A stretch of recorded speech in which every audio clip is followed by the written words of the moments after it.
तो मैं वेलकम करता हूँ आप सबका अपने एक नई वीडियो में। तो आज की इस वीडियो में मैं एक्सप्लेन करने वाला हूँ एंडिंग और पोस्ट क्रेडिट सीन धुरंधर 2 का। तो वीडियो को शुरू करने से पहले प्लीज हमें कमेंट में बताइए कि क्या आप लोगों ने ये मूवी देखी है कि नहीं, और प्लीज हमारे वीडियो को लाइक कर दीजिए, चैनल को सब्सक्राइब भी कर दीजिए। विदाउट एनी टाइम वेस्ट इस वीडियो को शुरू करते हैं। तो धुरंधर मूवी में जो उसका नाम था रिवेंज, एग्जैक्टली जो मूवी में वो उससे मेल खाता है। तो सबसे पहले शुरू करते हैं मेजर इकबाल से। अर्जुन रामपाल ने फेबुलसली मेजर इकबाल के कैरेक्टर को निभाया। अगर मैं रियल लाइफ मेजर इकबाल से कंपेयर करूँ तो बहुत ज्यादा कुछ है ही नहीं। इस मूवी में ये डायलॉग बोलता है, इलियास कश्मीरी से ज्यादा रिजेम्बलेंस करता है। इसका इफेक्ट लुक भी उसके जैसा है। असल में मेजर इकबाल का कोई रियल पिक्चर नहीं है। 26/11 को जो सीन हुआ था उसमें मेजर इकबाल नाम का एक बंदा इन्वॉल्व था जिसके बारे में कोई इन्फॉर्मेशन ऑनलाइन नहीं है। तो इसीलिए इसका जो लुक है वो अच्छा है और जो कैरेक्टर जो इसने बिल्ड किया वो भी परफेक्ट है। इस पार्ट में हमें इसका बैकग्राउंड पता चलता है। उसका पिताजी का नाम ब्रिगेडियर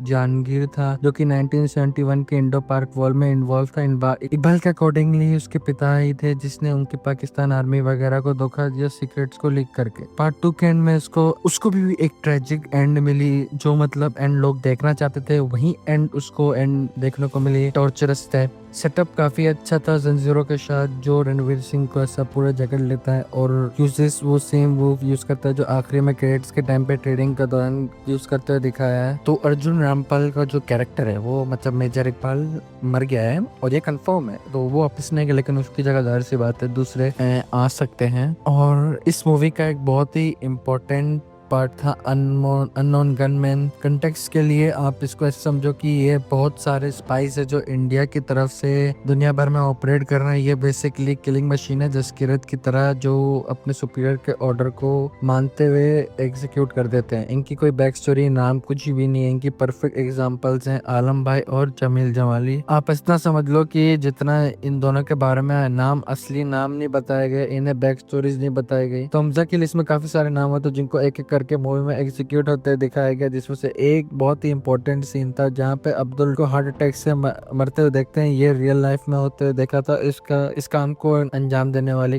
कैरेक्टर यामी गौतम ने प्ले किया जिसके नाम पे शाहज़ां बानो लिखा था, जिसको जो काफी अच्छा रेफरेंस था। हक मूवी आई थी, इस मूवी में इनके कैरेक्टर का यही नाम होता है जो यामी गौतम ने प्ले किया था। फिर इसको ओवरडोज करके मार दिया जाता है। जो इंसिडेंट हुआ है ये रियल लाइफ में भी हुए हैं। ये 2023, 2023, 2024 बहुत सारे अननोन गनमैन ने एग्जीक्यूशन में कैरी आउट किया है। मतलब ये उनके रिलेटेड है। बहुत सारे प्लॉट पॉइंट जो हमने कुछ सारे गैस करे थे बड़े साहब वो टर्न आउट होता है दाऊद इब्राहिम जो मैंने गैस किया था करेक्ट था। मूवी में जो मुझे सरप्राइज किया कि उसकी हालत से, क्योंकि रियल लाइफ में दाऊद इब्राहिम के साथ क्या हो रहा है किसी को कुछ नहीं पता। लोग जानते नहीं है जिंदा है मर चुका है, लेकिन काफी लंबे टाइम से कोई पब्लिक अपीयरेंस नहीं है। तो इसी वजह से लोग सोचने मजबूर हो चुके हैं कि कहीं ना कहीं वो या तो मर चुका है या फिर वो अगर जिंदा है तो बहुत ही खराब हालत में है, जो कि हम इस मूवी में देखते भी है। जो कि हमने एक चीज हम देखते हैं कि उसकी हालत इतनी खराब है फिर भी वो टेरर अटैक्स को ऑर्गेनाइज करके गवर्नमेंट को कंट्रोल करना चाहता है, इलेक्शन को कंट्रोल करना चाहता है। फेक मनी क्रिएट कराने के पीछे एवरीथिंग बिहाइंड एवरीथिंग ये पर्सन रिस्पॉन्सिबल। इसकी हालत के लिए रिस्पॉन्सिबल बताया गया जमील भाई को, जिसने कई सालों पहले उससे हाथ मिला के उसकी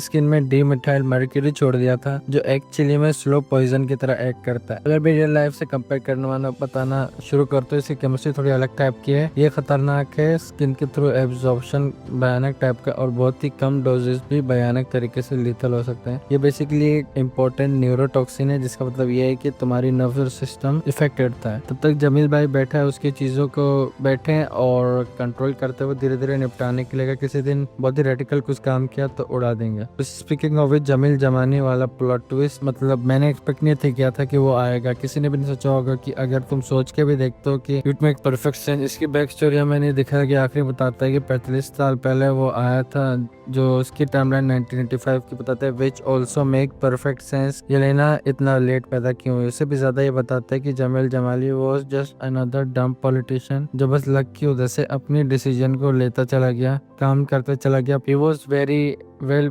थॉटफुल मैनिपुलेटर जिसकी वजह से उसको ट्रेन किया होगा। इसीलिए अगर जमील पहले से पॉलिटिक्स में, पाकिस्तान की पॉलिटिक्स में इतनी हाई पोजीशन पे है, तो इसलिए हमजा को भेजने की क्या जरूरत। तो दोनों कम्प्लीटली डिफरेंट चीजें। जमील जब आपको भेजा गया था पॉलिटिक्स को इन्फिल्ट्रेट करने के लिए, जो इन लोगों ने कर भी ली। हमजा ऑपरेशन धुरंधर का पार्ट है, जिसका मतलब ये है कि वो एक किलिंग मशीन है जिसको लियारी की गैंग्स को इन्फिल्ट्रेट करने के लिए भेजा है, मोस्ट लाइकली जमील साहब के कहने पे। फर्स्ट बात याद हो तो अजय सन्याल खुद कहते हैं कि लियारी के जो गैंग्स है वो ISI और टेरर फंडिंग के लिए यूज की जाती है, तो वो इन्फॉर्मेशन उनको कहाँ से मिली। और जमील खुद की इतने लंबे टाइम में क्रिएट करने वाले पोजीशन को सेक्रीफाइस किए बिना इस चीज को खत्म नहीं कर सकता था, इसलिए हमजा का कम्स इन द पिक्चर, जो ऑपरेशन धुरंधर की मदद से इसी चीज के लिए ट्रेन किया गया था कि अंदर एक एक चीज को इन्फिल्ट्रेट करे और जब ऑर्डर मिले तो सबको खत्म कर दे। तो हमजा का जो पर्पस था अंदर घुसना और सब कुछ तबाह कर देना, जो उसने किया भी। जमील जो है वो एक लंबा गेम खेल रहा है। तो यरीना के ऊपर हम आता है। यरीना को पता चलता है कि वो एक इंडियन एजेंट है, लेकिन फिर भी वो उससे प्यार करती है, तो उसे कुछ करती नहीं है। तो उसका फ्यूचर क्या होगा। पहली बात तो ये है कि शायद वो पाकिस्तान में रह ना पाए। वैसे तो इन लोगों ने इसको छुपा दिया कि हमजा इंडिया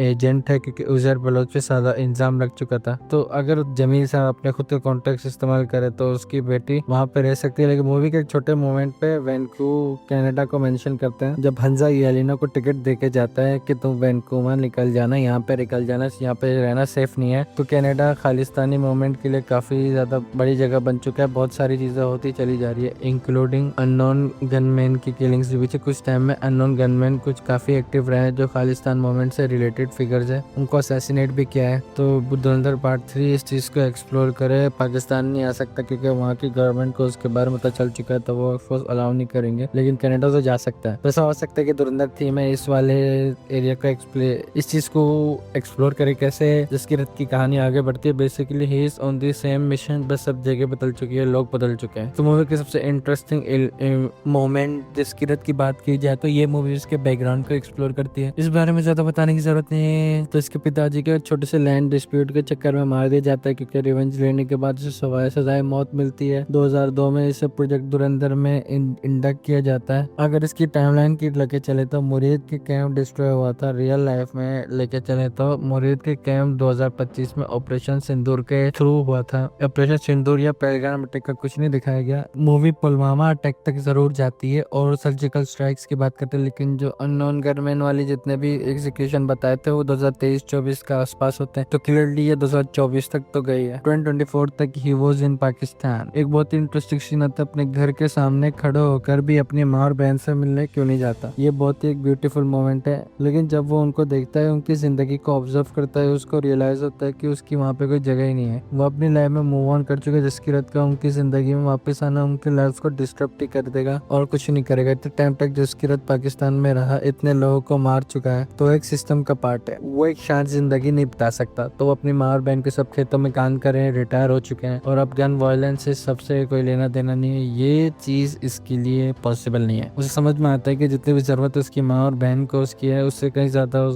उसके देश को है। इसलिए हम राजपुर देखते हैं इसमें स्विमिंग पूल के अंदर बैठा है, जिसका मतलब ये है कि उसका धुरंधर का जो ब्लैक साइट है फिर से ज्वाइन कर लिया और मोस्ट लाइकली या तो आने लाए कैडेट्स को ट्रेन करने का काम करेगा या फिर अगले मिशन का तैयार हो रहा है। इसके बाद कुछ छोटे मोटे यूज एंड जिससे वो ऑफिसर जिसने हमजा के बारे में सब कुछ पता लगा लिया था, उससे पूरा यकीन था ही वाज द वन। तो बहुत सारे सबूत थे। उसका क्या हुआ, उसका जवाब हमें क्रेडिट के सबसे एंड में मिलता है कि उसे पागल घोषित करके बंद कर दिया गया। उजैर बलोच क्लियरली एक बहुत बड़े स्कैम का पार्ट बन गया। उसकी लाइफ जिससे खत्म नहीं हुई थी अब हो चुकी है कि उसके ऊपर इंडियन स्पाई होने का दावा लग गया था और ये रियल लाइफ में हो चुका है। उजैर बलोच को इंडियन स्पाई का थप्पा लगा चुके हैं। रिजवान अभी भी पाकिस्तान में ही है। वो क्लियरली अपने अननोन गनमैन वाला चीज है वो उसको कैरी आउट करेगा, जो उसको सुपीरियर इंस्ट्रक्शन देंगे उसको निपटाता जाएगा। इस चीज को आदित्य धर पार्ट 3 में ट्रांसलेट भी कर सकते। आदित्य धर इसको बनाने से पहले थोड़ा टाइम लगेगा, मुझे पता है कि किसी और प्रोजेक्ट पे काम करेगा। हो सकता है धुरंधर 3 जिसकी रत की कहानी को कनाडा में कंटिन्यू करे, जहाँ पे हमने खालिस्तान मोमेंट वाली बात की थी। ये भी हो सकता है कि किसी नए एक्टर के साथ नई कहानी को शेप दिया जाए जो उसी यूनिवर्स में ऑपरेट करेगी। एक और अननोन गनमैन जो पाकिस्तान के गैंग या फिर दूसरे शहर को पॉलिटिक्स को इन्फ्लेट करेगा। तो ये था एक्सप्लेनेशन जो फ्यूचर पॉसिबल है धुरंधर का। हमें कमेंट करके बताइए कि आप लोग फ्यूचर धुरंधर में क्या क्या देखना चाहते हैं। आज की इस वीडियो के लिए इतना ही। आप लोग को वीडियो पसंद आएगी प्लीज हमारे वीडियो को लाइक कीजिएगा, चैनल को सब्सक्राइब कीजिएगा। मैं आप लोगों से मिलूंगा अपनी अगली वीडियो में। बाय।